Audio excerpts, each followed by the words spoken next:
Io sto pensando al povero Bertoncello, e io anche stimo sotto un profilo, per un rapporto personale, ma pensate come può lui ragionare in questi termini di dare prospettive anche economiche, soprattutto economiche, a questo territorio, quando nella sua compagine a questi zavorratori che si chiamano rifondatori comunisti, comunisti italiani, verdi, bianchi e Di Pietro.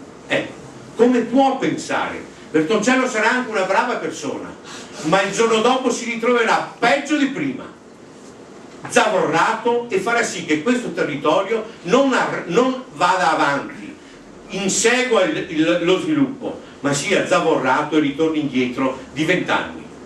E questo è anche per questo motivo che abbiamo chiesto ad Angelo di candidarsi, di portare avanti questo tipo di problematiche, di portare avanti questo tipo di politiche, di dare soprattutto con il cuore e con la testa, lui e tutta la squadra, una prospettiva alle nostre genti, alle nostre famiglie e ai nostri figli. Grazie.